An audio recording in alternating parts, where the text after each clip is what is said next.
प्रतिसर्ग प्रव चतुर्खंड श्री परमात्मा ने नमः, पेज नंबर 324। भविष्य पुराण। भविष्य पुराण के प्रतिसर्ग पर्व के इस चतुर्थ खंड का इतिहास की दृष्टि से विशेष महत्व है।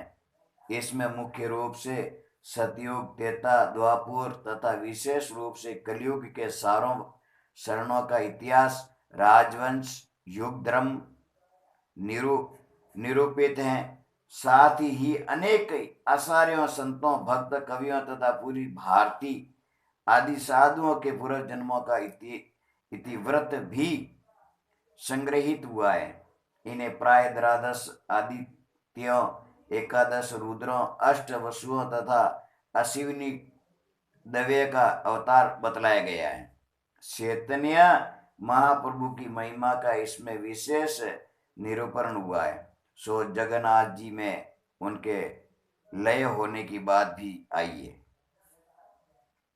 साथ ही पूर्वापर के सभी आचार्यों तथा संतों को उनके भक्ति भाव से विशेष प्रभावित दिखलाया गया है। पर वास्तव में देश काल की दृष्टि से कई विसंगतियां दिखलाई पड़ती है, जिससे इन अंशों की मौलिकता पर संदेह होना भी स्वाभाविक है। कल्याण का भी आचार्यों, संतों, महात्माओं और संप्रदायों के प्रति समान आदर भाव है और समान श्रद्धा है। अतः इन विसंगतियों पर ध्यान न देकर सत्संग की दृष्टि से संत महात्माओं एवं भक्तों की पवित्र कथाओं को यथासंभव उपलब्ध मूल संस्करणों के अनुसार संक्षिप्त भावानुवाद के रूप में यहाँ प्रस्तुत किया गया है।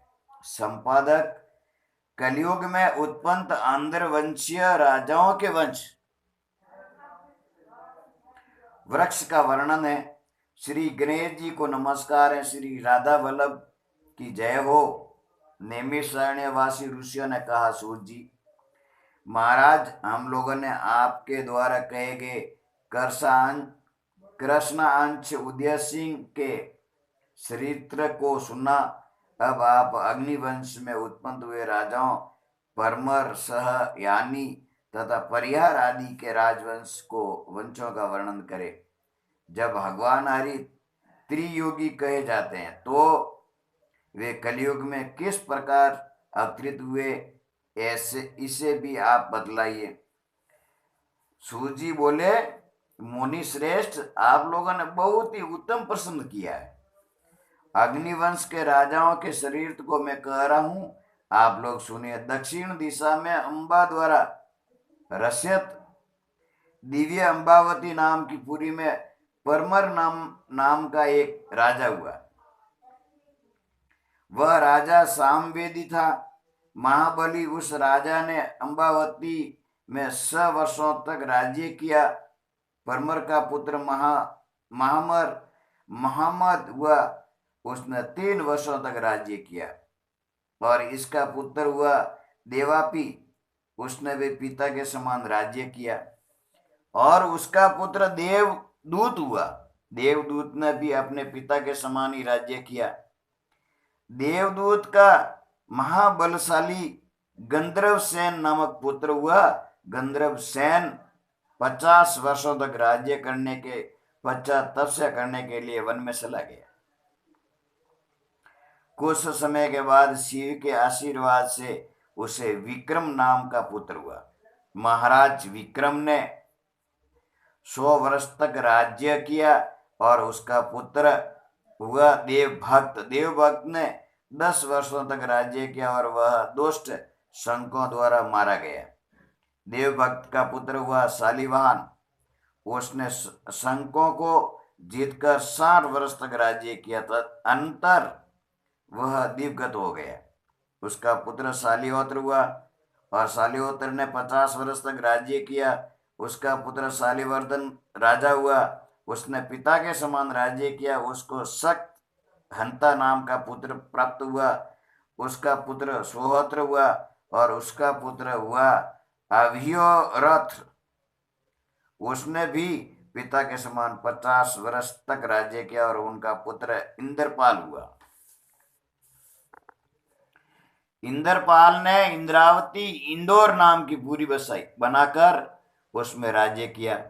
इंद्रपाल ने भी अपने पिता हव्योत्र के समान राज्य किया और उसका पुत्र हुआ माल्यवान। माल्यवान ने भी माल्यवती नाम की पुरी बनाकर पिता के समान राज्य किया। उसके राज्य में 4 वर्ष तक अनावृष्टि होने से घोर अकाल पड़ गया। अन्न के दाने का दर्शन भी दुर्लभ हो गया।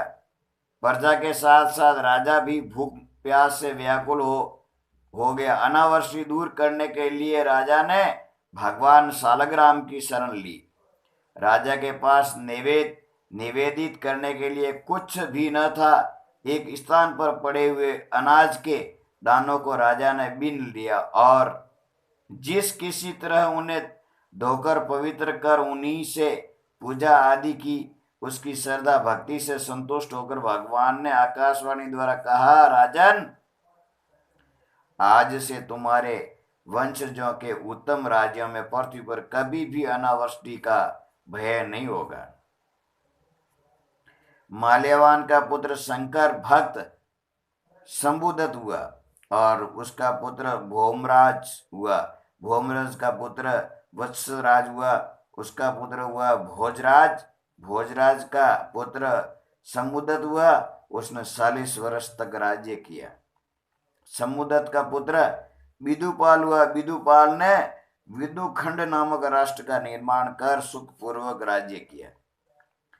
विदुपाल ने अपने पिता के समान ही राज्य किया। विदुपाल का पुत्र राजपाल हुआ और उसको महीनर नामक पुत्र हुआ। महीनर का पुत्र हुआ सोमवर्मा और उसका पुत्र कामवर्मा हुआ। कामवर्मा का पुत्र भूमिपाल हुआ।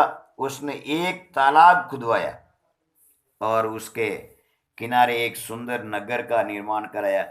भूमिपाल का पुत्र रंगपाल हुआ। भूमिपाल ने राजा का पद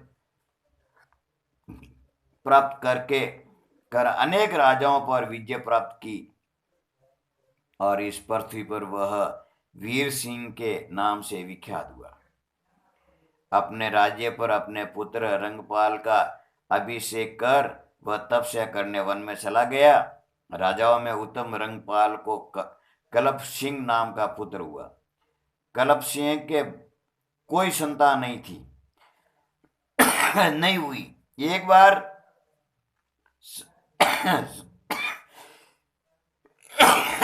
स्नान करने के लिए वह गंगा तट पर गया। वहां उसने प्रसन्न होकर द्विजातियों को दान दिया। निरंजन कल्प क्षेत्र की पुण्य भूमि को देखकर उस भूमि पर प्रसन्नचित्त हो उसने वहां एक नगर का निर्माण कराया। वह नगर कलाप नाम से इस पृथ्वी पर प्रसिद्ध हुआ। कलाप में उसने राज्य किया और गंगा की कृपा से उसको गंगा सिंह नाम का पुत्र प्राप्त हुआ। उसने 90 वर्षों तक राज्य किया किंतु उसके कोई संतान नहीं हुई। अंत में युद्ध करते हुए कुरुक्षेत्र में प्राण त्यागने के बाद उसने स्वर्गलोक को प्राप्त किया। सूर्य जी ने पुनः कहा, मुनियों, इस प्रकार पवित्र परमर वंश समाप्त हो गया। गंगा सिंह के वश में उसके बाद जो क्षत्रिय शेष बस गए थे उन्हीं की स्त्रियों से आगे चलकर अनेकों वर्ण संकर पैदा हुए। ओहो, वे सभी वैश्य वर्ती वाले थे। वे सभी मलेशों के समान पृथ्वी पर निवास करने लगे। इस प्रकार मैंने दक्षिण के राजाओं के वंश का वर्णन किया है। अध्याय नंबर 1 समाप्त हुआ। बोले श्यावर रामचंद्र भगवान की जय हो। आज के आनंद की जय हो।